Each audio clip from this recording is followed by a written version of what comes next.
علامه ابن جوزی رحمه الله یو عالم تیر سوی طالبانو علامه ابن جوزی رحمه الله وی دته علامه ابن جوزی رحمه الله ته طالبانو د همت ته ګوره بادشاہ ته یو د نصیحت خبره کړې وه ابن جوزی علامه امام ذهبی رحمه الله په سیر اعلام النبلاء کې لیکي وی بادشاہ ته د نصیحت خبره کړې وه بادشاہ له بغداد نه ابن جوزی راوړ واسط په عراق یو ښار دلته راوړ زندان کې واچو خو لوړ همت ته یې ګوره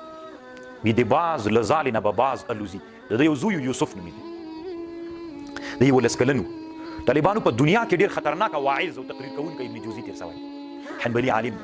نو زوی هم طالبانو 11 کلن وعظ باندې شروع کړل داسې نادر تقریر به یې کوو طالبانو بغداد به یې خورول بیا د بادشاه مور خبره سوله 15 کاله د ابن جوزي په زندان کې وتلي و اتیا کلن ابن جوزي و بیا بادشاه دا زوی وغوښت د بادشاه مور خبره سوله چې هلک ته ډېر ښه تقریر کوي بیا دی وغوښت چې ویې غوښته ورته ویلې وایي څه غواړې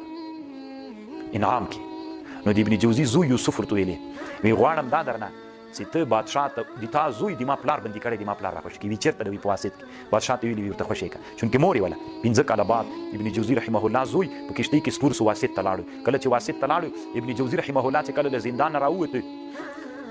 د 15 کلونو کې طالبانو د غسل اجازه نه وه ورکړې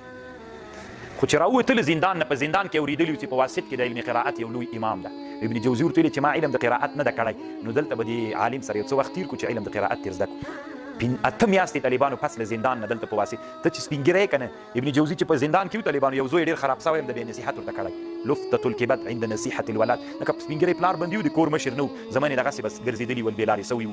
نو دی چې له زندان نه راخلاص و طالبانو بغداد ته رانغی ګوره 15 کلن سپین ګیری دومره لوړ همت و ما ورته خو چې اتیا کلو ته ورسېږو له زندان نه راخلاص یې 2 درې ورځې به ژوندی بیا به مړ سي که نه همت یې دومره لږ وي راځه چې لاړ سو کور ته بس ده ویلې نه 8 میاشتې زه دلته نورې تېروم چې علم د قراءت زده کړم 8 میاشتې په واسط کې تېرې کړي چې علم د قراءت زده کړي له زندان نه وروسته بیا بغداد ته راغی طالبانو انسانان چې نن د تاریخ په پاڼو لیکل سوي د علت یې څوک ده